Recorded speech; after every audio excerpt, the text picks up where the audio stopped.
Ang puting kisame ay muling nagpakita sa paningin ni Lara. Puti, walang buhay, at walang katapusan. Para itong dingding ng kulungan na nakikita niya araw-araw mula sa kanyang higaan. 7 taong gulang si Lara. 7 taon ng pagtingin sa parehong kisame. 7 taon ng pagdinig sa parehong malambing ngunit nakakasakal na boses ng kanyang ama. At 7 taon ng pagdama sa parehong galit na bumabalot sa bawat butil ng kanyang pagkatao. Lara, anak, kailangan mong mag-exercise. Malamig na sabi ni Nurse Minda. Ang boses ni Nurse Minda ay parang ugong ng pukyutan na laging lumilipad sa tainga niya. Nakakasawa, nakakainis. Ang mga kamay ni Nurse Minda ay humawak sa kanyang kaliwang binti. Pilit itong iniunat. Isang biglaang paghila ang naramdaman ni Lara. Hindi masakit, hindi pisikal, pero masakit sa kaluluwa. Ayoko!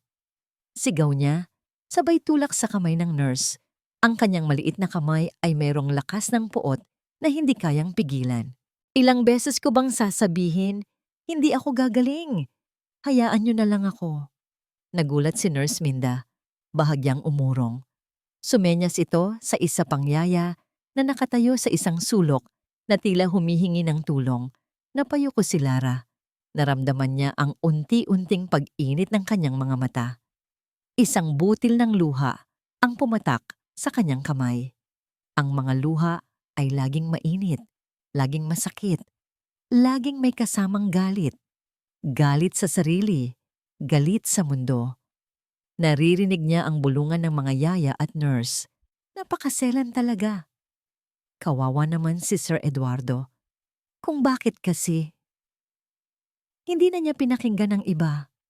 Alam niya ang ibig sabihin. Alam niyang kaawa-awa siya.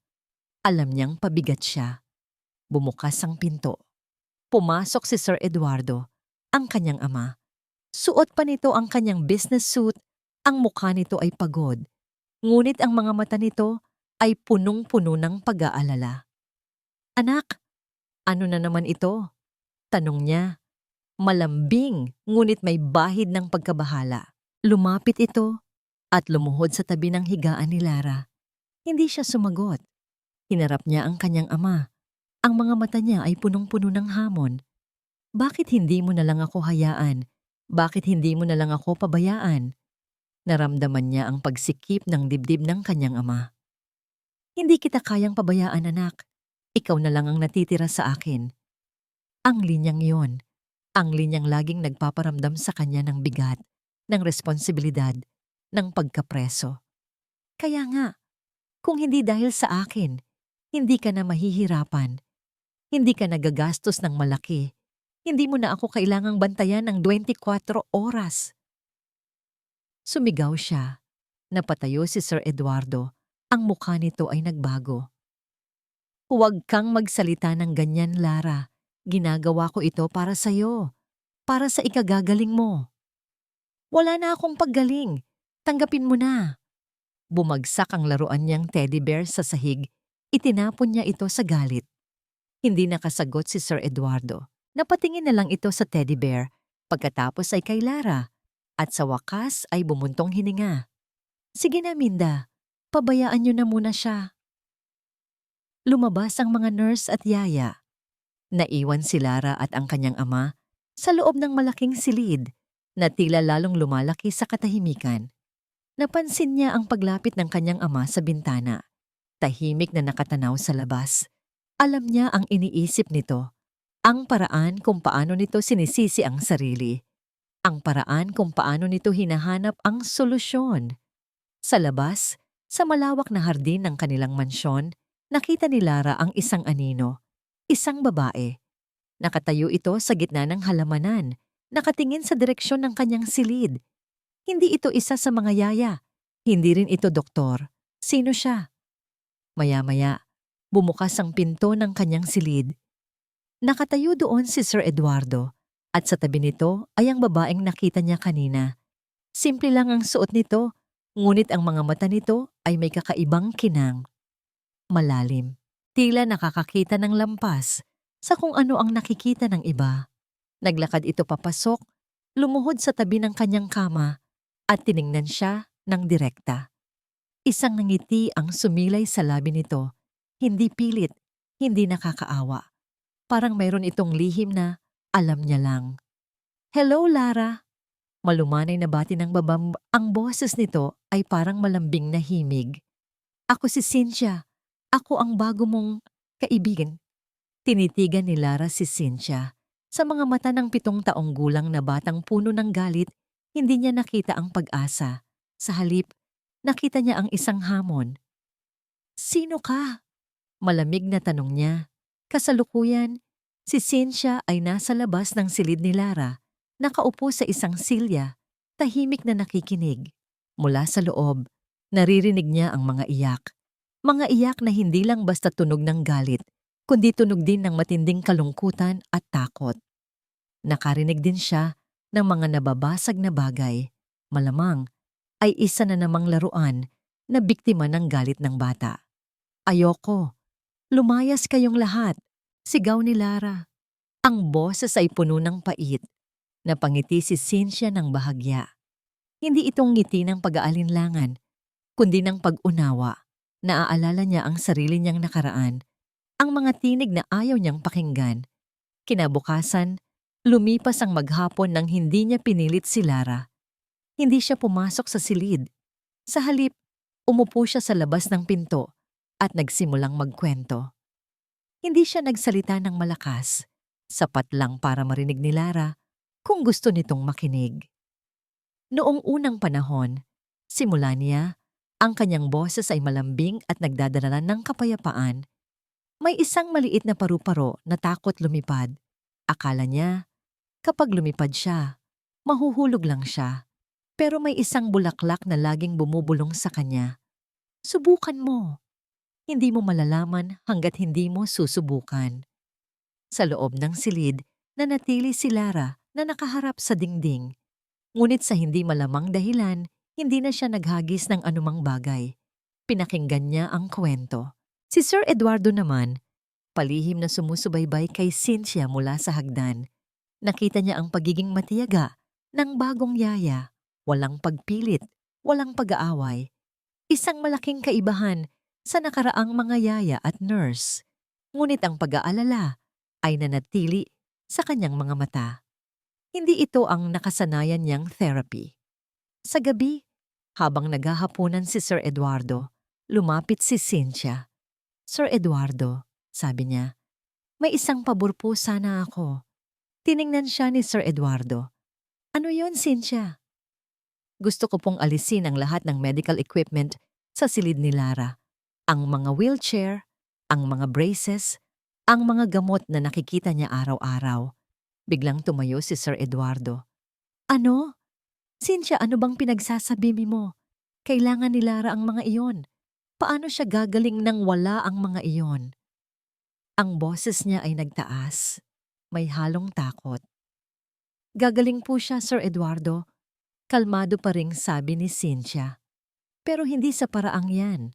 Ang mga gamit na yon ay nagpapaalala lang sa kanya ng kanyang kahinaan. Gusto kong makita niya ang kanyang lakas, hindi ang kanyang kapansanan." Nag-alinlangan si Sir Eduardo. Ang nakasanayan ay mahirap bitawan. "Hindi ko maintindihan, Cynthia. Bakit ganyan ang pamamaraan mo?" "Dahil alam kong hindi lang ang katawan niya ang may sakit, sir. Ang puso at isip niya ang higit na nangangailangan ng paggaling." Bumalik si Sir Eduardo sa kanyang upuan. Tila nililipad ang kanyang isip sa sinabi ni Cynthia. May punto ito, pero ang takot ay mas malakas. Biglang bumukas ang pintuan ng dining room. Pumasok si Aling Elena, ang kapatid ng yumaong asawa ni Sir Eduardo, na may dalang cake. Ngunit ang kanyang mamangiti ay hindi umabot sa kanyang mga mata nang makita niya si Cynthia. "Eduardo?" sabi niya. Ang boses ay matamis ngunit may bahid ng iron. "Sino ang magandang babaeng ito?" Tiningnan niya si Cynthia mula ulo hanggang paa, na tila sinusuri ang bawat detalye. Si Cynthia, Elena. Siya ang bagong yaya ni Lara. Sagot ni Sir Eduardo, na tila napilitan. Lumapit si Aling Elena kay Cynthia. Iniabot ang kamay para makipagkamay. Ngunit ang paghawak nito ay malamig. Cynthia, medyo bago ka sa ganitong klaseng bahay. Ano? Hindi sumagot si Cynthia. Ngumiti lang siya. Well, Eduardo, sana naman ay sinuri mo ng mabuti ang background ng babaeng ito, sabi ni Aling Elena. Pabulong ngunit sapat para marinig ni Cynthia. Mahirap na sa panahon ngayon. Ang daming nagpapanggap.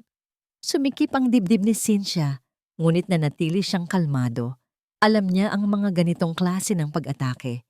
Hindi ito ang una. Elena, please, sabi ni Sir Eduardo. Nandito si Cynthia para tulungan si Lara. Oo nga, sana nga, sabi ni Aling Elena.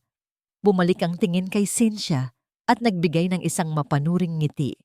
Nga pala, Eduardo, may narinig akong balita sa hospital.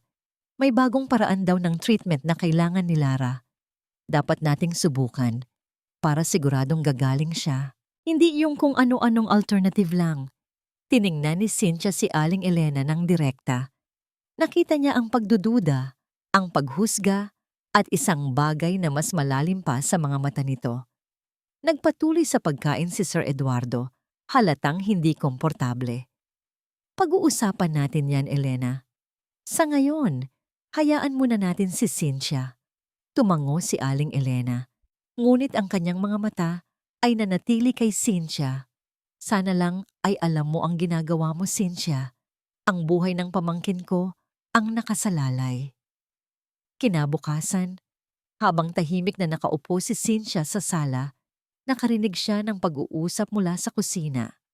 Si Aling Elena at isa sa mga katulong. Kawawa naman si Sir Eduardo, sabi ng katulong. Parang nawawalan na ng pag-asa, lalo pat hindi rin siya pinapakinggan ng bagong yaya. Hindi na dapat ako magtaka, sagot ni Aling Elena. Ang boses ay puno ng puot. Ang babaeng yan, Eduardo. May dahilan kung bakit siya nawalan ng lisensya. Ayaw mo bang malaman ang totoo? Naramdaman ni Cynthia ang lamig na bumalot sa kanyang katawan. Alam niya ang ibig sabihin nito.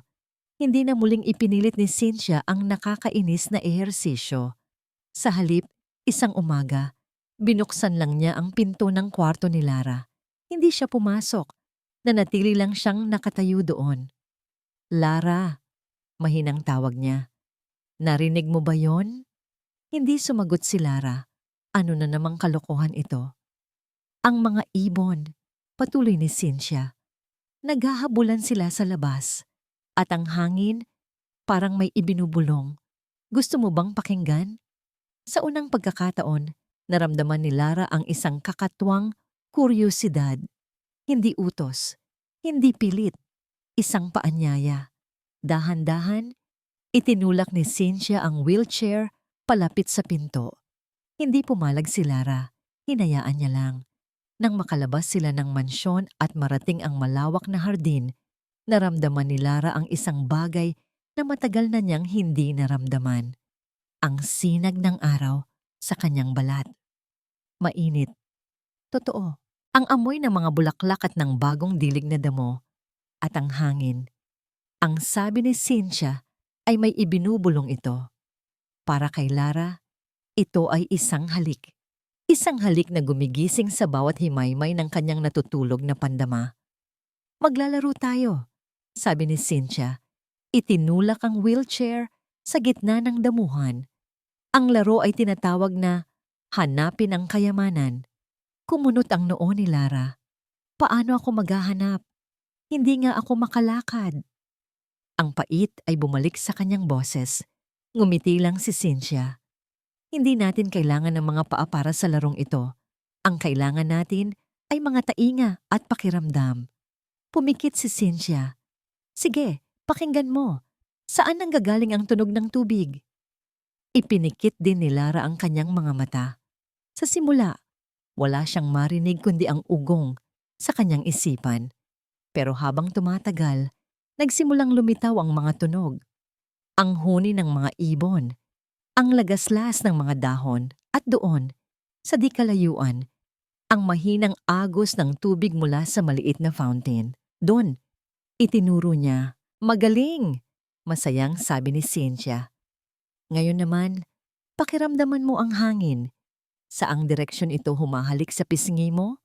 Naramdaman ni Lara ang banayad na hihip sa kanyang kaliwang pisngi. Itinuro niya ang kaliwa. Nagpatuloy ang kanilang laro.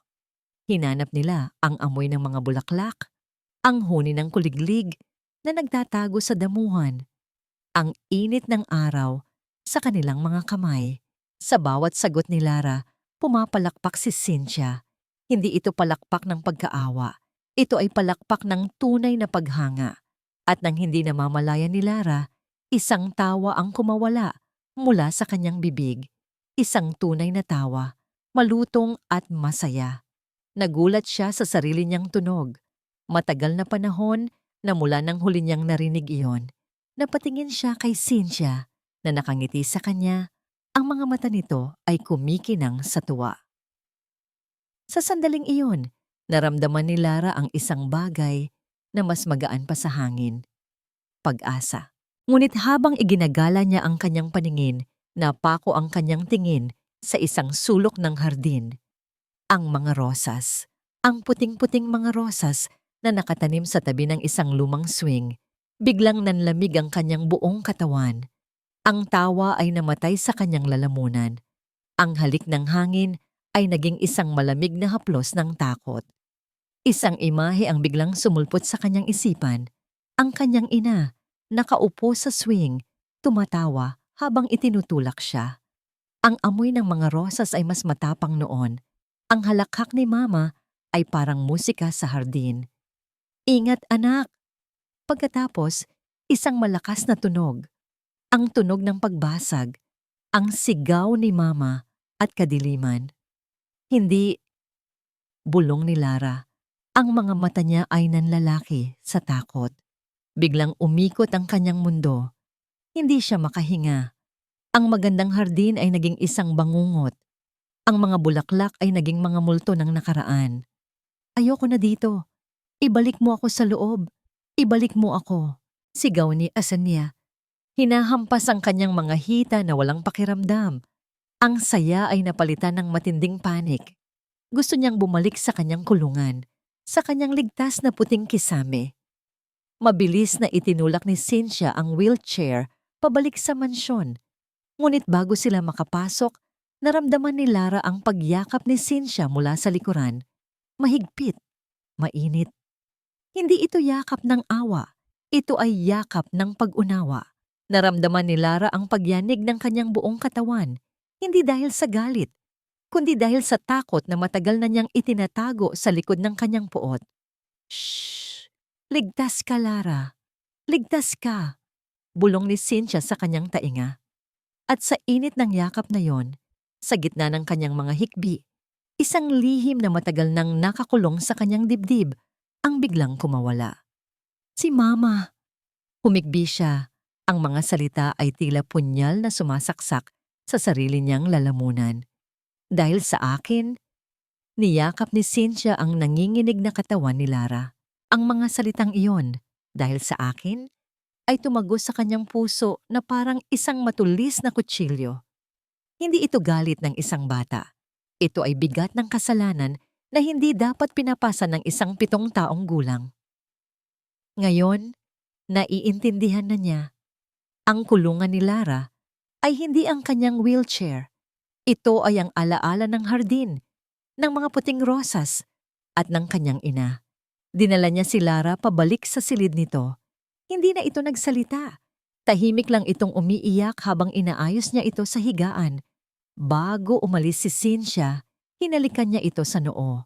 Kinabukasan, hindi niya binuksan ang paksa tungkol sa hardin. Sa halip, umupo siya sa tabi ni Lara at muling nagkwento. May isang prinsesa na nakatira sa isang napakataas na tore. Simula niya, walang pinto ang tore, isang bintana lang ang meron. Araw-araw, hinihintay niya ang isang prinsipe na aakyat para sagipin siya. Pero walang dumating. Nakikinig lang si Lara. Ang mga mata ay nakapako sa kawalan. Isang araw, Napagod na ang prinsesa sa paghihintay.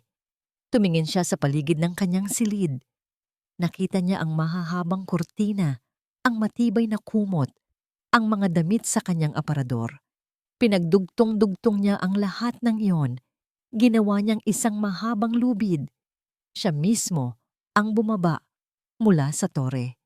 Hindi na niya kailangan ng prinsipe dahil ang lakas na hinahanap niya sa iba, nasa kanya na pala. Hindi umimik si Lara, ngunit nakita ni Cynthia ang isang bahagyang pagbabago sa mga mata nito. Isang kislap ng pag-iisip.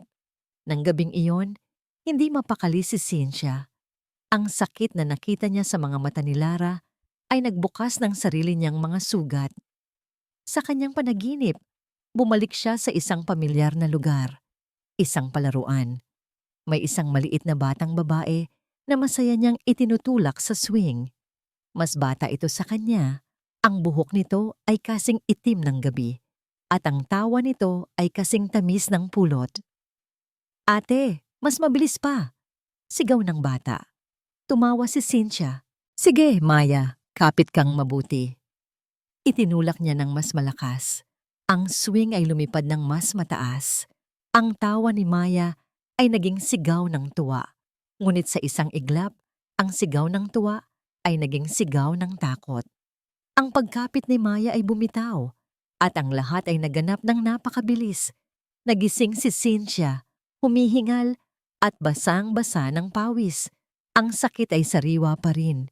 Kahit ilang taon na ang lumipas, ang pakiramdam ng kawalan ng magawa, ang pagsisisi. Kinabukasan, ipinatawag siya ni Sir Eduardo sa opisina nito. Ang silid ay malaki at puno ng mga mamahaling libro. Ang amoy ay amoy ng lumang papel at kapangyarihan. Nakaupo si Sir Eduardo sa likod ng kanyang malaking mesa. Ang muka ay seryoso. "Cynthia, maupo ka," sabi nito. Ang boses ay walang emosyon. Umupo si Cynthia. Naramdaman niya ang tensyon sa hangin. Alam niyang may kinalaman dito si Aling Elena. "May mga nakarating sa aking impormasyon," simula ni Sir Eduardo. Pinagsalikop ang kanyang mga daliri. "Mga impormasyon tungkol sa iyong nakaraan." Hindi kumibo si Cynthia. Hinintay niya ang susunod na sasabihin. "Totoo bang natanggalan ka ng lisensya bilang isang physical therapist?" Diretsong tanong nito. Tumango si Cynthia. "Totoo po." Nakita niya ang pagkadismaya sa mukha ni Sir Eduardo. "Bakit hindi mo ito sinabi sa akin? Alam mo bang maaari kitang kasuhan dahil dito?" "Dahil hindi na po yun ang mahalaga sa akin." Matatag na sagot ni Cynthia. Tinitingnan ng amo ng diretso sa mga mata. "Sir Eduardo, naniniwala po ako na ang paggaling ay hindi lang nakasalalay sa kung ano ang sinasabi ng mga libro o kung ano ang itinuturo sa paaralan. Ang paggaling ay nagsisimula sa puso, sa pag-unawa, sa pagbibigay ng tiwala sa isang taong matagal nang nawalan nito. Pero ang pamamaraan mo ay delikado. Paano kung lalong mapahamak si Lara? Ang mas delikado po ay ang hayaan siyang manatili sa kanyang kulungan." Giit ni Cynthia. Ang kanyang boses ay nagkaroon ng bigat. Ang hayaan siyang maniwala na ang buhay niya ay hanggang doon na lang. "Hindi ko po binibenta ang pekeng pag-asa. Ang inaalok ko po ay ang katotohanan na ang lakas ay nasa loob na ni Lara. Hinihintay lang niyang matuklasan." Natigilan si Sir Eduardo. Nakita ni Cynthia ang pagtatalo sa kanyang mga mata. Ang takot ng isang ama laban sa desperadong pagnanais na makakita ng pag-asa. Tumayo si Cynthia. "Kung sa tingin niyo po ay hindi ako karapat-dapat, tatanggapin ko po. Aalis ako. Pero sana po, huwag ninyong hayaang mamatay ang kislap na nakita ko sa mga mata ni Lara kahapon." Tumalikod na siya para umalis nang magsalita si Sir Eduardo. "Magpatuloy ka," mahinang sabi nito. "Pero sa oras na makita kong lalong lumalala ang kalagayan niya, ako mismo ang magpapaalis sa iyo."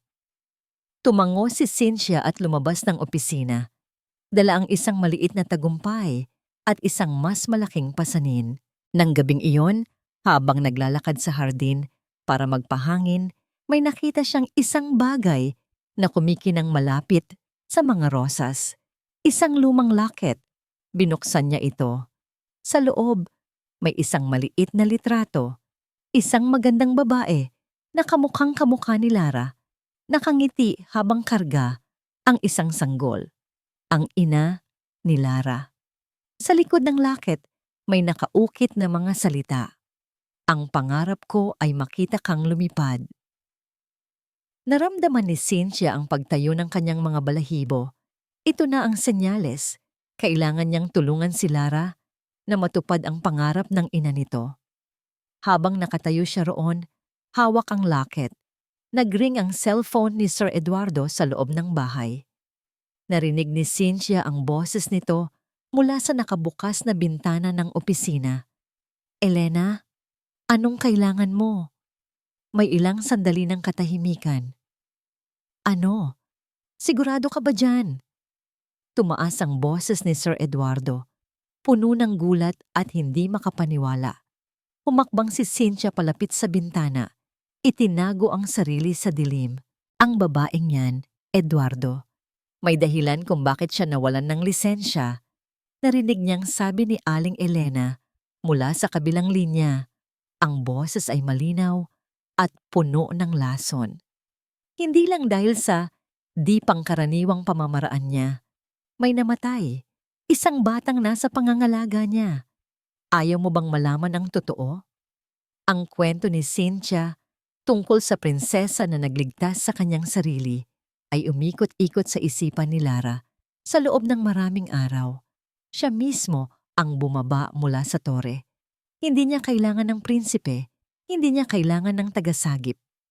Isang hapon, habang nag-iisa siya sa kanyang silid, tinitigan ni Lara ang isang manikang nakapatong sa isang maliit na upuan sa di kalayuan. Ito ang paborito niyang manika, yung may asul na bestida. Dati, ipapaabot niya lang ito sa yaya. Ngayon, may ibang bumulong sa kanyang isipan. Subukan mo. Humiga siya sa sahig, isang bagay na hindi niya ginagawa. Karaniwan, ang sahig ay simbolo ng kanyang pagkatalo, ng kanyang pagkalumpo. Ngayon, tiningnan niya ito bilang isang hamon. Gamit ang kanyang mga braso, sinimulan niyang kaladkarin ang sarili papunta sa upuan. Bawat galaw ay mabigat. Bawat pulgada ay isang tagumpay. Ang pawis ay nagsimulang mamuo sa kanyang noo, ngunit hindi siya tumigil. Naalala niya ang sinabi ni Cynthia. Ang lakas na hinahanap mo sa iba, nasa iyo na pala. Nang marating niya ang paanan ng upuan, sinubukan niyang abutin ang manika. Kulang ng ilang pulgada. Kailangan niyang iangat ang kanyang katawan. Pumikit siya ng mariin. Inipon niya ang lahat ng kanyang lakas. Itinukod niya ang kanyang mga kamay sa sahig. At sa gitna ng kanyang pagsisikap, isang bagay na milagroso ang nangyari. Naramdaman niya ito. Sa kanyang kanang hita, isang bahagyang paggalaw, isang kislot, parang isang kuryente na biglang dumaloy sa isang patay na linya. Napamulat siya. Ang puso niya ay kumakabog ng napakabilis. Sinubukan niya ulit. Nag-focus siya. Iniisip ang paggalaw. At doon, muli, isang kislot. Mas malakas ngayon. Hindi niya nakuha ang manika. Ngunit hindi yon mahalaga. Isang ngiti ang sumilay sa kanyang mga labi. Isang ngiti na puno ng pagkamangha at pag-asa. Nang pumasok si Cynthia, nakita niya si Lara na nakahiga sa sahig. Hingal na hingal. Ngunit ang mga mata ay nagniningning. Cynthia, sabi ni Lara. Ang boses ay nanginginig sa excitement. Gumagalaw na siya. Gumagalaw na ang paa ko. Sa mga sumunod na araw, ang silid ni Lara ay naging kanilang palaruan. Hindi na ito kulungan. Gumawa sila ng mga laro. Ang pag-abot sa mga laruan ay naging isang treasure hunt. Ang pag-upo mula sa pagkakahiga ay naging isang kompetisyon. Isang araw, habang naglalaro sila, pumasok si Sir Eduardo. Natigilan ito sa may pinto. Ang nakita niya ay hindi ang kanyang malungkot at galit na anak. Nakita niya si Lara. Tumatawa ng malakas habang sinusubukang abutin ng isang bola na hawak ni Cynthia at nakita niya ito, ang bahagyang pag-angat ng paa ni Lara mula sa sahig. Hindi napigilan ni Sir Eduardo ang mga luhang namuo sa kanyang mga mata. Dahan-dahan siyang lumapit, lumuhod sa sahig at niyakap ang kanyang anak. Naramdaman ni Lara ang panginginig ng balikat ng kanyang ama.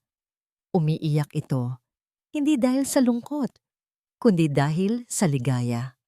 Anak, ang galing-galing mo, bulong nito. Sa unang pagkakataon, niyakap ni Lara pabalik ang kanyang ama.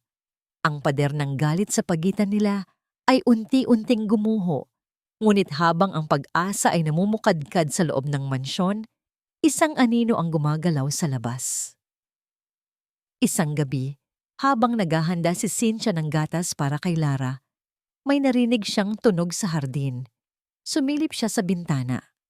Walang tao. Pagbalik niya sa kusina, may isang puting sobre na nakapatong sa mesa. Nakasulat dito ang kanyang pangalan. Binuksan niya ito. Sa loob, isang maikling mensahe na isinulat gamit ang mga ginupit na letra mula sa magazine. Layuan mo ang bata. Kung hindi, malalaman ng lahat ang sekreto mo. Nanlamig ang buong katawan ni Cynthia. Alam niya kung sino ang may gawa nito. Si Aling Elena. Kinabukasan, hindi niya ipinahalata ang kanyang takot. Nagpatuloy sila ni Lara. Ang tagumpay nila kahapon ay nagbigay ng bagong inspirasyon sa bata.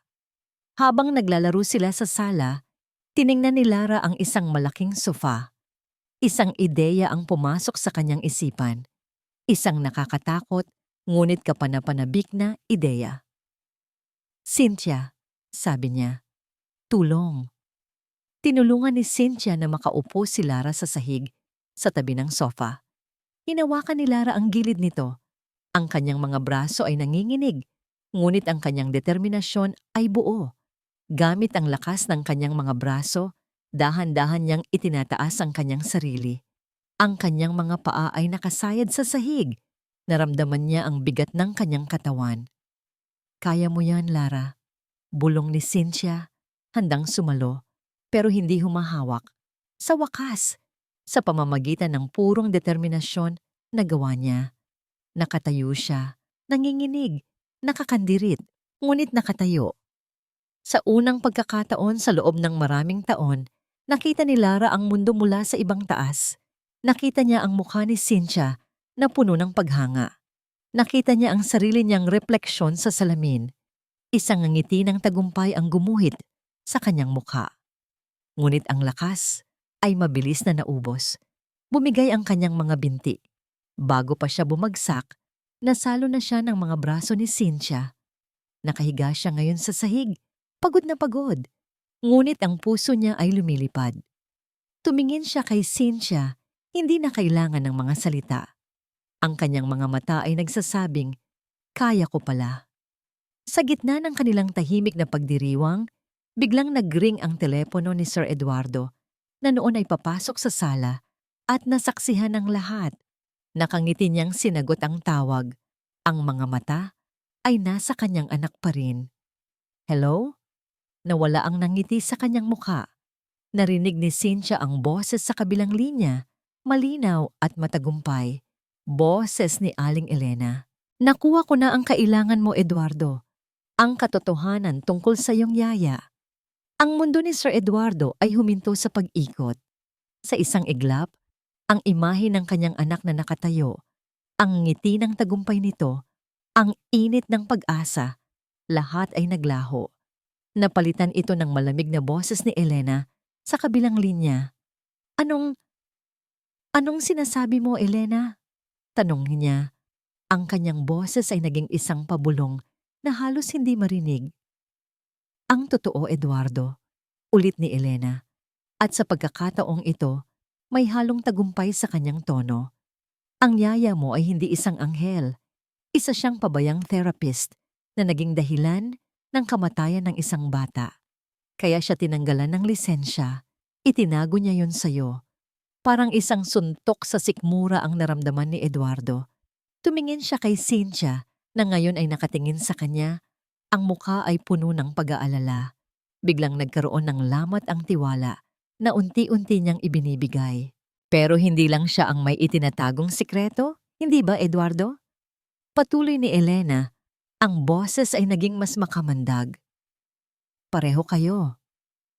Tumigil ka na, Elena! Sigaw ni Eduardo, ngunit alam niyang huli na ang lahat. Bakit? Dahil ayaw mong marinig ang katotohanan? Naalala mo ba ang araw na yon, Eduardo? Ang araw na namatay si Amelia? Biglang nanlamig ang kamay ni Eduardo. Binitawan niya ang telepono. Bumagsak ito sa sahig, ngunit ang boses ni Elena ay patuloy pa ring umaalingaw-ngaw mula sa speaker. At sa isang iglap, bumalik ang lahat. Ang malakas na ulan, ang tunog ng kulog, ang sigawan sa loob ng kanilang sala. Si Amelia, ang kanyang asawa, umiiyak habang hawak ang isang maleta. Aalis na ako, Eduardo. Hindi ko na kaya ang pagiging kontrolado mo. Hindi ka aalis, Amelia. Hindi mo isasama ang anak ko. Hinablot niya ang susi ng kotse mula sa kamay nito. Nagpilitan sila. Isang maikling, marahas na pag-agawan. Sa kanyang paghila, nawalan ng balanse si Amelia. Natumba ito paatras. Nabitawan ang kamay ng maliit na si Lara na noon ay nakakapit sa kanyang palda. Ang pinto ay bahagyang nakabukas. Ang ulan ay malakas. Si Lara, na noon ay 3 taong gulang pa lang, ay natakot sa sigawan. Tumakbo ito palabas, papunta sa kalsada, marahil para habulin ang pusa na madalas nitong laruin. Lara! Sabay nilang sigaw. Ngunit huli na. Ang tunog ng humaharurot na sasakyan. Ang tunog ng preno na dumudula sa basang kalsada. At ang nakabibinging tunog ng pagbangga. Hindi si Lara ang nabangga. Ang kanyang asawa, si Amelia, na sumunod para sagipin ang kanilang anak, ang sinalpok ng sasakyan. At si Lara, sa kanyang pagkatumba sa gilid ng kalsada, ang kanyang maliliit na binti ay naipit sa ilalim ng bakal na gate. Hindi! Bulong ni Eduardo sa kasalukuyan na pahawak sa kanyang ulo. Hindi iyon isang simpleng aksidente. Ito ay kasalanan niya. Kung hindi dahil sa pag-aaway nila, kung hindi dahil sa pagiging kontrolado niya, buhay pa sana si Amelia at buo pa sana si Lara. Nakikita mo ba, Eduardo? Ang boses ni Elena mula sa telepono ay parang demonyong bumubulong. Pareho kayong may dugo sa inyong mga kamay. At sa kanya ito narinig. Isang maliit na tunog mula sa may pintuan ng sala. Napalingon silang lahat. Nakatayo doon, o mas tamang sabihing nakaupo sa kanyang wheelchair sa likod ng bahagyang nakasarang pinto, si Lara. Ang mukha niya ay putlang-putla, parang isang papel. Ang mga mata niya ay malaki at basang-basa ng luha. Narinig niya ang lahat. Ang tingin na ibinigay ni Lara sa kanyang ama ay isang bagay na hinding-hindi malilimutan ni Eduardo habang siya ay nabubuhay. Hindi ito galit. Hindi ito lungkot. Ito ay ang itsura ng isang mundong biglang gumuho. Ang pagtingin ng isang taong nalaman na ang lahat ng kanyang pinaniniwalaan ay isang kasinungalingan. Lara, anak. Nagsimulang humakbang si Eduardo, ngunit umurong si Lara. Itinulak ang kanyang wheelchair palayo. Lumapit si Cynthia, sinubukang hawakan ang balikat ng bata. Lara, sandali. Pero marahas na iwinaksi ni Lara ang kamay ni Cynthia. Tumingin siya sa babaeng nagsimula nang maging kaibigan niya, ang babaeng nagbigay sa kanya ng pag-asa. Ang mga mata ni Lara ay puno ng sakit at pagkasuklam. Alam mo, hindi ba? Ang nanginginig na boses ni Lara ay pumunit sa katahimikan. Alam mo ang lahat ng ito, pero hindi mo sinabi. Sinungaling kayong lahat. Bago pa may makasagot, mabilis niyang pinaikot ang kanyang wheelchair at pinatakbo ito palayo. Papasok sa dilim ng pasilyo, palayo sa mga taong sumira sa kanya. Naiwang tulala si Eduardo. Ang puso ay durog na durog. Tiningnan niya si Elena na ngayon ay may ngiti ng isang kontrabidang nagtagumpay. "Umalis ka," sabi niya. Ang boses ay kalmado, ngunit puno ng nakatagong bagsik. "Pero Eduardo, sinabi kong umalis ka." Sigaw niya, isang sigaw na nagmula sa kaibuturan ng kanyang nagsisising kaluluwa. Tumakbo si Elena palabas ng bahay. Naiwan si Eduardo at Cynthia sa nakabibinging katahimikan, habang sa isang silid sa dulo ng pasilyo, ang tunog ng paghikbi ng isang batang nasaktan ay nagsisimula ng marinig. "Layuan mo ako," sigaw ni Lara mula sa loob ng kwarto. Ang tinig ay basag at puno ng sakit. "Layuan niyo akong lahat," ang puting kisame. Muli, ito na naman ang tanging nakikita ni Lara. Pero ngayon, iba na ang pakahulugan nito. Hindi na ito pader ng kulungan. Ito ay isang blankong papel kung saan isinulat ang isang masakit na katotohanan. Sinungaling. Sinungaling silang lahat. Ang bahagyang paggalaw ng kanyang paa, ang ilang segundong pagtayo niya, lahat ng yon ay parang isang panaginip. Isang magandang panaginip na ginamit para lokohin siya. At ngayon, nagising na siya sa isang mas masahol na bangungot. Isinara niya ang pinto ng kanyang silid.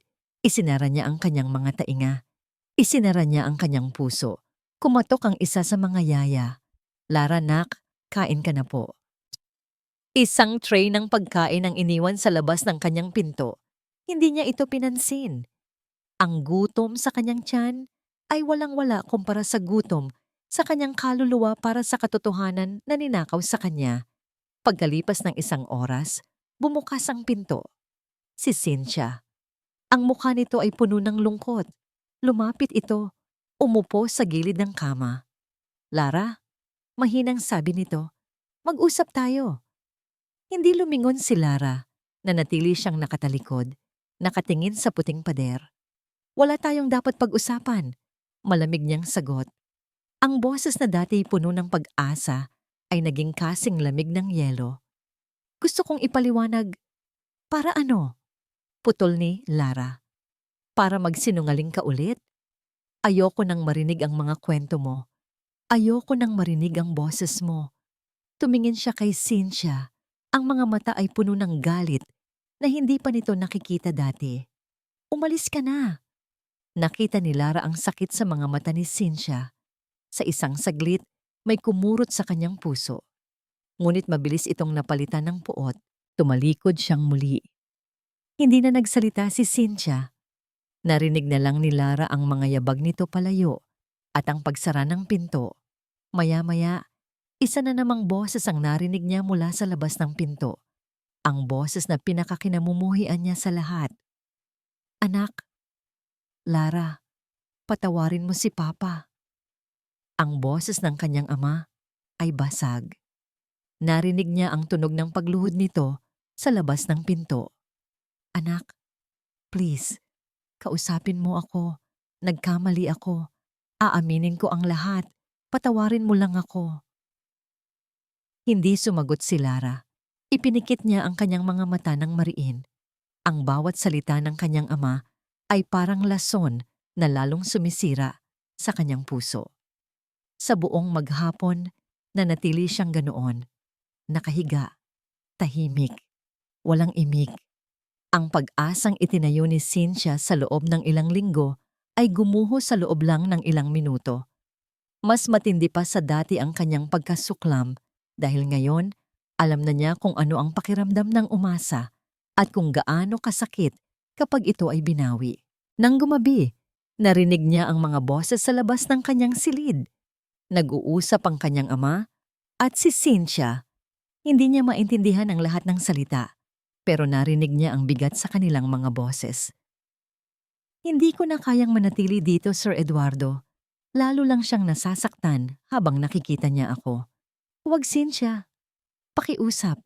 Kailangan ka niya." Ang kailangan po niya ngayon ay katotohanan at kapatawaran. At hindi po yon manggagaling sa akin. Pagkatapos noon, katahimikan. Pagkaraan ng ilang minuto, narinig ni Lara ang tunog ng mga gulong ng maleta na hinihila sa pasilyo. Napabangon siya. Gumapang siya papunta sa bintana. Sa labas, madilim na. Nagsisimula ng umambon. Sa liwanag na nagmumula sa mga poste ng hardin, nakita niya si Cynthia. Hila-hila nito ang isang maliit na maleta. Naglalakad palayo sa mansyon. Huminto ito sa tapat ng gate at sa huling pagkakataon, lumingon ito sa direksyon ng kanyang bintana.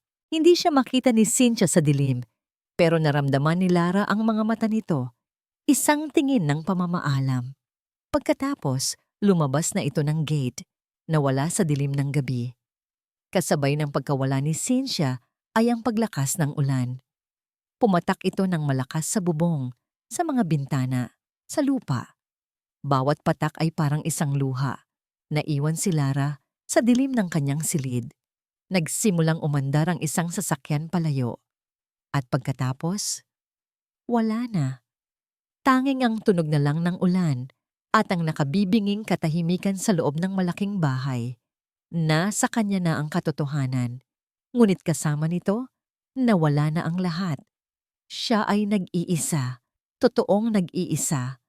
Ang ulan ay walang tigil, parang nakikidalamhati sa katahimikan ng mansyon. Basag. Iyon ang salitang lulutang sa isipan ng sino mang makakakita kay Sir Eduardo. Nakaupo siya sa dilim ng kanyang opisina, hawak ang isang baso ng alak na hindi niya iniinom. Sa kanyang harapan, ang larawan ng kanyang asawa at ni Lara noong ito'y sanggol pa. Isang pamilyang masaya, isang pamilyang winasak niya. Ang pag-alis ni Cynthia ay parang pag-alis ng huling sinag ng araw. Ang naiwan ay ang malamig na katotohanan ng kanyang mga pagkakamali. Tumayo siya. Dahan-dahan siyang naglakad papunta sa silid ni Lara. Ang tray ng pagkain ay naroon pa rin sa labas ng pinto. Hindi nagalaw. Sumilip siya sa maliit na siwang. Ang nakita niya ay dumurog sa natitira pa niyang puso. Si Lara ay nakaupo sa sahig, sa tabi ng bintana, nakatingin sa labas. Hindi ito umiiyak. Hindi ito galit. Wala. Parang isang manikang nawalan ng buhay. Ang kislap sa mga mata nito na unti-unting ibinalik ni Cynthia ay ganap nang namatay. At alam ni Eduardo kung sino ang pumatay nito. Siya. Sa sandaling iyon, isang apoy ang biglang nag-alab sa loob niya. Hindi na ito pagsisisi na nakalumpo. Ito ay determinasyon. Kinuha niya ang kanyang cellphone at tinawagan ang numero ni Elena. Eduardo, naisip mo na ba ang sinabi ko? Bungad nito. Ang boses ay mayabang. Oh, naisip ko na. Sagot ni Eduardo. Ang kanyang boses ay kalmado, ngunit matalim na parang patalim. At ito ang huling beses na maririnig mo ang boses ko. Huwag ka nang magpapakita sa akin, sa pamamahay ko, at lalong-lalo na sa anak ko. Ano? Pero ako lang ang nagmamalasakit sa inyo. Sinabi ko lang ang totoo. Ang totoo, Elena, putol ni Eduardo, ay ginamit mo ang sakit ng pamilya ko para sa sarili mong kapakanan. Pinatay mo ang pag-asa ng anak ko. Simula ngayon, wala ka ng pamangkin. Naiintindihan mo? Bago pa makasagot si Elena, ibinaba na niya ang tawag at binlock ang numero nito. Iyon ang unang hakbang. Ang pangalawang hakbang ay mas mahirap. Ang pagharap sa sarili niyang mga multo. Pumunta siya sa kanilang lumang silid, ang silid na hindi na niya pinasok mula nang mamatay si Amelia. Binuksan niya ang aparador nito. Ang amoy ng pabango ni Amelia ay naroon pa rin. Mula sa isang kahon, kinuha niya ang isang bagay na matagal na niyang iniiwasan, ang diary ni Amelia. Umupo siya at nagsimulang magbasa. Ang bawat pahina ay puno ng pagmamahal para kay Lara, mga pangarap, mga pag-asa. Ngunit sa mga huling pahina, naramdaman niya ang sakit at lungkot ng kanyang asawa. October 12. Mahal na mahal ko si Eduardo, pero minsan, ang pagmamahal niya ay parang isang hawla, isang magandang gintong hawla. Natatakot siyang baka masaktan kami ni Lara. kaya't kinukulong niya kami sa kanyang pag-aalaga. Hindi niya maintindihan na ang tunay na pag-ibig ay pagpapalaya. Sana, Eduardo, matutunan mong bitawan ang iyong takot. Ang pangarap ko ay makita siyang lumilipad, hindi nakakulong sa isang gintong hawla. Napapikit si Eduardo. Bumagsak ang kanyang mga luha sa pahina ng diary. Ngayon lang niya naintindihan. Ang sobrang pagprotekta niya ay hindi pagmamahal. Ito ay takot. Ito ay pagiging makasarili. At ito ang pumatay sa kanyang asawa at unti-unting pumapatay sa kanyang anak. Isinara niya ang diary. May bago ng liwanag sa kanyang isipan. Alam na niya ang kailangan niyang gawin. Bumalik siya sa pinto ng silid ni Lara. Hindi na siya kumatok. Umupo lang siya sa sahig, nakasandal sa pinto. Lara, mahina niyang simula. Ang boses ay puno ng pagsisisi. Anak, hindi ako hihingi ng tawad dahil alam kong hindi sapat iyon. Gusto ko lang malaman mo na ako ang may kasalanan. Ako lahat. Huminga siya ng malalim. Natakot ako, anak. Natakot akong mawala ka rin sa akin, tulad ng pagkawala ng mama mo. Sa sobrang takot ko, hindi ko namalayan na ako na pala mismo ang kumukuha sa iyo mula sa sarili mo. Ako ang nagkulong sa iyo. Hindi umimik si Lara mula sa loob. Pero magbabago na ako, anak. Patuloy niya ang mga luha ay malayang dumadaloy. Pangako, tutuparin ko ang pangarap ng mama mo. Ang pangarap na makita kang lumipad.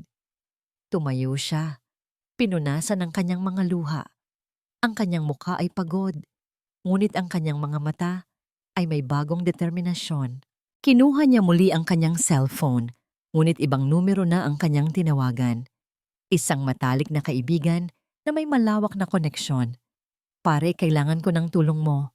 Sabi niya. May hinahanap akong tao. Ang pangalan niya ay Cynthia Reyes. Isa siyang dating physical therapist. Kailangan kong malaman kung nasaan siya ngayon. Agad-agad.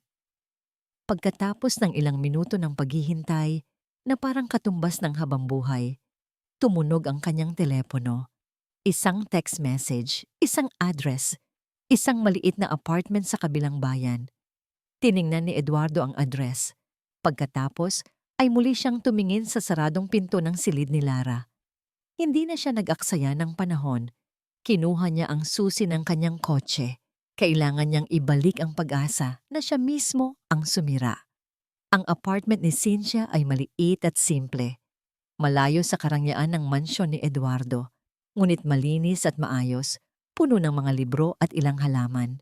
Nang buksan niya ang pinto, ang mukha niya ay nagpakita ng gulat, pagkatapos ay agad na naging malamig. Sir Eduardo, anong ginagawa ninyo dito? Tanong niya. Hindi siya pinapasok. Cynthia, pakiusap, sabi ni Eduardo. Ang boses ay pagod at desperado. Kailangan kong makausap ka. Wala na po tayong dapat pag-usapan. Tapos na ang trabaho ko. Akma na niyang isasara ang pinto nang pigilan ito ni Eduardo. Si Lara, sabi niya, at ang pangalan ng kanyang anak ay sapat na para patigilin si Cynthia. Hindi siya kumakain, hindi siya nagsasalita. Bumalik siya sa dati, Cynthia, mas malala pa. Nakita ni Eduardo ang sakit na dumaan sa mga mata ni Cynthia. Kahit anong pilit nitong itago, alam niyang nag-aalala ito para kay Lara. Patawarin mo ako, sabi ni Eduardo, isang pangungusap na puno ng bigat at katapatan. Nagkamali ako. Naging duwag ako. Itinago ko ang katotohanan dahil sa takot. At sa proseso, sinira ko ang sarili kong anak at sinaktan kita. Huminga siya ng malalim. Nabasa ko ang diary ng asawa ko at naintindihan ko na ang pagmamahal ko ay naging lason. Ikaw ang nagpakita sa akin kung paano magmahal ng tama sa pamamagitan ng pagtitiwala. Tumingin siya kay Cynthia ng diretso. Hindi ako nandito para pilitin kang bumalik bilang yaya ni Lara. Nandito ako para humingi ng tulong bilang isang kaibigan, bilang isang amang naliligaw ng landas. Pakiusap, Cynthia. Tulungan mo kaming ayusin ito. Tulungan mo akong ayusin ito. Matagal na hindi nagsalita si Cynthia. Nakikita ni Eduardo ang pagtatalo sa kanyang isipan. May isa pa akong bagay na dapat mong malaman. Sabi ni Eduardo, ang boses ay naging mas mahina. Tungkol sa nakaraan mo, ang tungkol kay Maya. Napatingin sa kanya si Cynthia, ang mga mata ay nanlaki sa gulat. Nagpaimbestiga ako. Pag-amin ni Eduardo. Hindi para husgahan ka, kundi para maintindihan. Alam ko na, si Maya, kapatid mo siya. At ang nangyari ay isang aksidente na pinagbintangan sa'yo ng pamilya ng naka-aksidente para makakuha ng pera. Inako mo ang kasalanan para protektahan ang mga magulang mo. Isang butil ng luha ang pumatak mula sa mata ni Cynthia. Isang luhang matagal na niyang itinatago. Hindi ka pabaya, Cynthia, sabi ni Eduardo. Ang ginawa mo ay pag-aalay ng sarili at iyon ang nakita ko sa paraan ng pag-aalaga mo kay Lara. Kaya pakiusap, bumalik ka, hindi para kay Lara lang, para sa ating lahat. Bumalik sila sa mansyon ng magkasama. Ang biyahe ay tahimik, ngunit ito ay isang katahimikan na puno ng pag-unawa. Pagdating nila, dumiretso sila sa silid ni Lara. Dahan-dahang binuksan ni Eduardo ang pinto. Nandoon pa rin si Lara, nakaupo sa sahig, nakatingin sa kawalan. Nang makita niya si Cynthia sa likod ng kanyang ama, isang malamig na galit ang muling gumuhit sa kanyang mukha. Bakit ka bumalik? Tanong niya. Ang boses ay matigas. Sa pagkakataong ito, si Eduardo ang lumapit. Lumuhod siya sa harap ng kanyang anak. Hindi niya ito hinawakan. Tiningnan lang niya ito ng diretso sa mata. Anak, narito siya dahil sa akin, sabi ni Eduardo. Ang boses ay kalmado at puno ng katapatan. At narito ako para sabihin sa iyo ang lahat. Walang bawas, walang dagdag, ang buong katotohanan. At sinimulan niyang ikwento ang pag-aaway nila ni Amelia. Ang pagiging makasarili niya, ang takot niya, ang aksidente. Inamin niya ang lahat. Bawat masakit na detalye, hindi siya humingi ng tawad. Inilatag lang niya ang kanyang puso sa harap ng kanyang anak. Habang nagsasalita si Eduardo, unti-unting nawala ang galit sa mukha ni Lara. Napalitan ito ng pagkalito at pagkatapos ng sakit. Umiiyak siya, hindi na dahil sa galit, kundi dahil sa bigat ng lahat. Nang matapos si Eduardo, ang silid ay napuno ng tunog ng pag-iyak ni Lara. Si Cynthia ang dahan-dahang lumapit. Umupo ito sa tabi ni Lara. Hindi ito nagsalita. Inabot lang nito ang kanyang kamay. Ang palad ay nakabukas. Isang paanyaya. Isang alok ng kapayapaan. Tinitigan ni Lara ang kamay ni Cynthia. Pagkatapos ay tumingin siya sa luhaang mukha ng kanyang ama. At sa wakas, tumingin siya sa sarili niyang mga kamay na nakakuyom. Dahan-dahan, dahan-dahan na parang isang gumagaling na sugat, ibinuka niya ang kanyang palad at ipinatong niya ito sa kamay ni Cynthia. Malamig ang kanyang kamay, ngunit ang paghawak ni Cynthia ay mainit. Isang init na nagsimulang gumapang pabalik sa kanyang nanlalamig na puso. Hindi pa ito pagpapatawad, ngunit ito na ang simula ng paghilom. Ang mga sumunod na linggo ay tahimik ngunit puno ng pagbabago. Ang mansyon na dating puno ng tensyon ay naging isang tahanan ng paghilom. Si Eduardo ay naging isang ibang ama, mas nakikinig, mas mapagkumbaba. Si Cynthia ay naging isang gabay, hindi lang para kay Lara, kundi para na rin kay Eduardo. At si Lara, dahan-dahan siyang bumabangon. Ang pag-ehersisyo nila ni Cynthia ay hindi na laro. Ito ay naging isang misyon. Araw-araw, sinusubukan ni Lara na tumayo, humakbang at palakasin ang kanyang mga binti. May mga araw na puno ng tagumpay. May mga araw na puno ng pagkadismaya at luha. Ngunit sa bawat pagbagsak, nandoon si Cynthia para saluhin siya at nandoon ang kanyang ama para palakasin ang kanyang loob. Ang galit ay napalitan ng determinasyon. Ang bawat patak ng pawis ay isang paglimot sa sakit ng nakaraan. Ngunit habang sila ay nagtatayo ng bagong simula, isang anino mula sa nakaraan ang nagbabalak ng kanyang huling pag-atake. Nabalitaan ni Aling Elena ang pagbabalik ni Cynthia at ang mga positibong pagbabago kay Lara. Para sa kanya, ito ay isang personal na pagkatalo. Hindi siya makapapayag na ang isang impostor ang maging bayani. Gamit ang kanyang impluwensya, nag-ayos siya ng isang charity event sa isang kilalang hotel. Ang layunin daw ay para makalikom ng pondo para sa mga batang may kapansanan. Ngunit ang tunay niyang layunin ay iba. Inimbitahan niya ang media, mga doktor, at mga importanteng tao sa lipunan.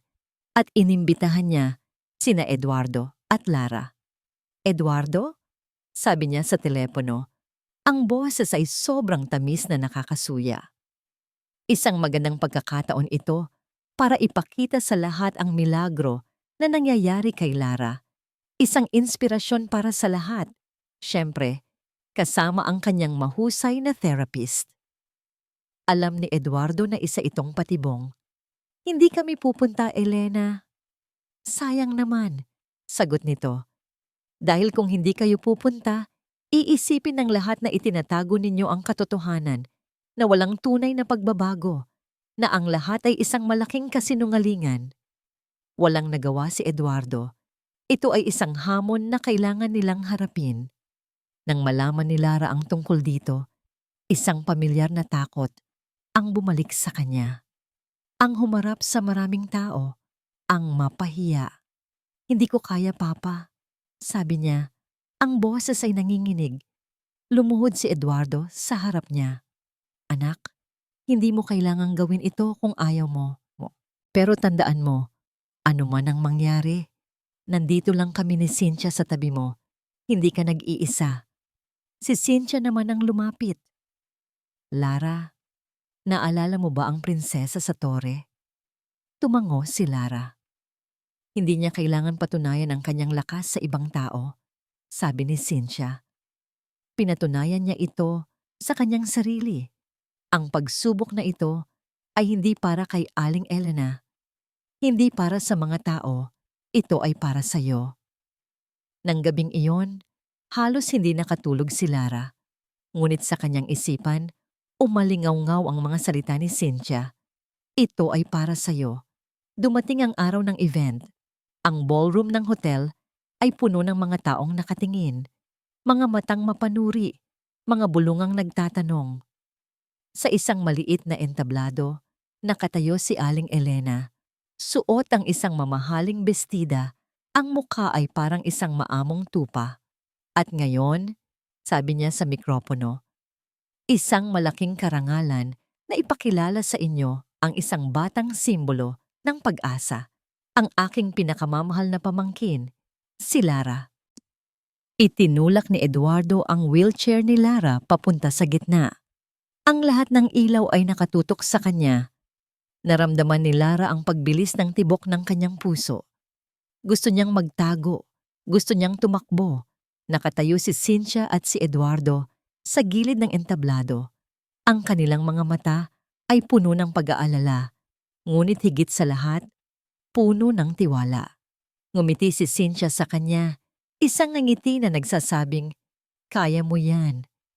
Tiningnan ni Lara ang mga taong nakatingin sa kanya. Nakikita niya ang pagdududa sa kanilang mga mukha. Nakita niya ang pagkaawa. Pagkatapos ay tumingin siya kay Aling Elena na nakangiti sa kanya, isang nangiti na puno ng kasamaan. Lara anak, sabi ni Aling Elena, ang boses ay umaakto na parang isang anghel. Ipakita mo sa kanila ang iyong milagro. Ito na, ang huling pagsubok. Huminga ng malalim si Lara. Inilagay niya ang kanyang mga kamay sa armrest ng wheelchair. Ginamit niya ang lahat ng lakas na inipon niya sa loob ng maraming linggo. Itinaas niya ang kanyang sarili. Narinig niya ang mga bulungan, ang mga singhap ng pagkagulat. Nakatayo na siya ngayon. Ang kanyang mga binti ay nanginginig na parang dahon sa hangin. Ang pawis ay tumutulo sa kanyang noo. Tiningnan niya ang distansya mula sa kanya papunta sa kinatatayuan ni na Cynthia at ng kanyang ama. Mga 10 hakbang, parang 10 kilometro. Huminga siyang muli. Para sa'yo, Mama. Itinaas niya ang kanyang kanang paa. Inihakbang niya ito. Isang maliit, nanginginig na hakbang. Sumunod ang kaliwa. 2 hakbang. Pumalakpak ang ilang tao. 3 hakbang. 4. Ang kanyang mga binti ay parang sumusuko na. Ang kanyang paningin ay nagsisimulang manlabo. 5. 6. Naramdaman niya ang pagbigat ng kanyang katawan. Ang pagod ay biglang bumuhos. 7. Bigla, nawalan siya ng balanse. Ang kanyang katawan ay nagsimulang bumagsak. Isang kolektibong sigaw ng pag-aalala ang narinig niya mula sa mga manonood. Ang ngiti sa mukha ni Aling Elena ay lumapad. Ngunit bago pa siya tuluyang bumagsak, isang bagay ang pumigil sa kanya. Hindi ito ang mga braso ni Cynthia. Hindi ito ang mga kamay ng kanyang ama. Ito ay ang sarili niyang kalooban. Napapikit siya at sa isang iglap, bumalik ang lahat. Ang puting kisame, ang galit, ang pag-iisa. Ayaw na niyang bumalik doon. Idinilat niya ang kanyang mga mata, puno ng apoy. Itinukod niya ang kanyang paa sa sahig. At sa isang huling makapangyarihang pagsisikap, itinayo niyang muli ang kanyang sarili. Ang mga bulungan ay naging katahimikan. Lahat ng mata ay nakatutok sa kanya, hindi makapaniwala. Ang katahimikan sa loob ng ballroom ay mabigat. Halos pwedeng hiwain. Para kay Cynthia, ang bawat segundo ay parang isang oras. Ang puso niya ay gustong kumawala sa kanyang dibdib. Gusto niyang tumakbo, saluhin si Lara, protektahan ito. Ngunit alam niyang hindi niya dapat gawin. Ito ang laban ni Lara. Para kay Eduardo, ang eksena ay isang uri ng pagpapahirap. Ang makita ang kanyang anak na nahihirapan, na nasa bingit ng pagbagsak, ay nagpagising sa lahat ng kanyang dating takot. Ngunit pinigilan niya ang kanyang sarili. Ipinako niya ang kanyang mga mata kay Lara. Ipinapadala ang lahat ng kanyang lakas at pagmamahal sa pamamagitan ng kanyang tingin. Para kay Lara, ang mundo ay naglaho. Wala na ang mga manonood, wala na ang mga ilaw. Ang tanging naroon ay ang daan sa kanyang harapan at ang 2 taong naghihintay sa dulo nito. 8 hakbang. Hindi na nanginginig ang kanyang mga binti. Isang kakaibang init at lakas ang dumadaloy sa mga ito. 9. Isang hakbang na lang. Nakikita na niya ng malinaw ang mukha ni Cynthia, basang-basa ng luha, ngunit nakangiti. Nakikita niya ang kanyang ama, ang mukha ay puno ng paghanga na hindi pa niya nakikita kailanman. 10. Nakarating siya. Nakatayo siya sa harap nila. Hingal na hingal, basang-basa ng pawis, ngunit nakatayo. Sa isang iglap, ang katahimikan ay nabasag. Isang tao ang pumalakpak, sinundan ng isa pa. At isa pa. Hanggang ang buong ballroom ay umalingaw-ngaw sa palakpakan. Hindi ito palakpak ng awa. Ito ay palakpak ng pagkamangha, ng respeto, ng tunay na paghanga. Nawala ang nangiti sa mukha ni Aling Elena. Napalitan ito ng hindi makapaniwalang pagkagulat at pagkatapos ng purong pagkatalo. Walang nagsabi ng anuman, ngunit dahan-dahan siyang bumaba ng entablado at mabilis na naglakad palabas. Nilamon ng dilim ng pasilyo. Ang kanyang pagsubok ay naging kanyang sariling kapahamakan. Nang matapos ang palakpakan, kinuha ni Eduardo ang mikropono. Ngunit hindi niya tiningnan ang mga manonood. Tiningnan niya ang kanyang anak. Ang nakita ninyo ngayon, sabi niya, ang boses ay nanginginig sa emosyon. Ay hindi isang milagro. Ito ay bunga ng katapangan.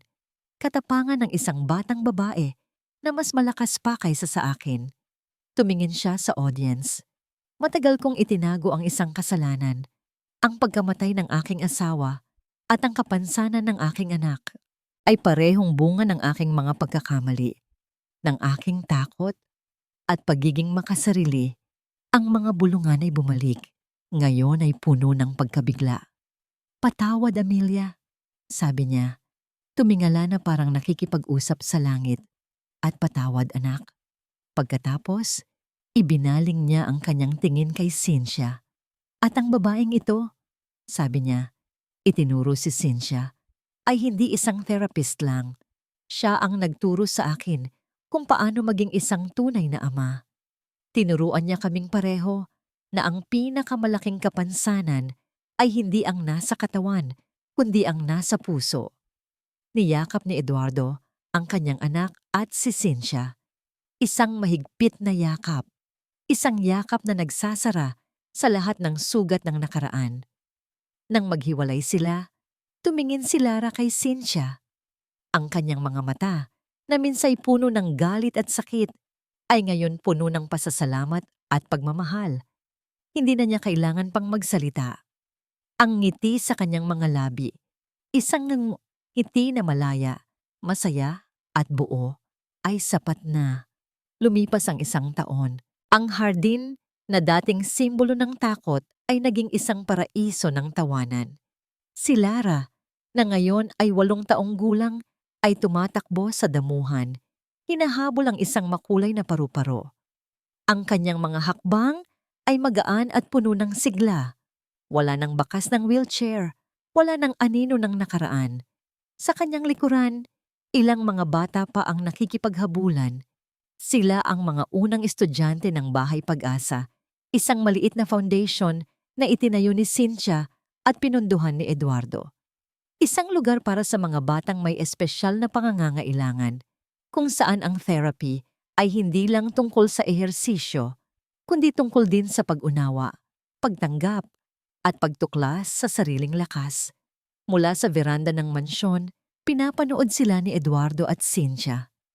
Hindi na sila amo at yaya. Sila ay partners sa buhay at sa puso. "Tingnan mo siya," sabi ni Eduardo. Ang kanyang boses ay puno ng pagmamalaki habang nakatingin kay Lara. Parang hindi siya ang batang nakilala ko noon. Gumiti si Cynthia, isinandal ang kanyang ulo sa balikat ni Eduardo. Dahil hindi na siya yon. Ang batang iyon ay nasa loob ng tore. Ang batang ito, malaya na siyang lumilipad. Naalala ni Cynthia ang kanyang kapatid na si Maya. Ang sakit ay nandoon pa rin. Isang peklat na hindi na mawawala. Ngunit hindi na ito kasing sakit ng dati. Sa pagtulong niya kay Lara, unti-unti niya ring ginamot ang sarili niyang mga sugat.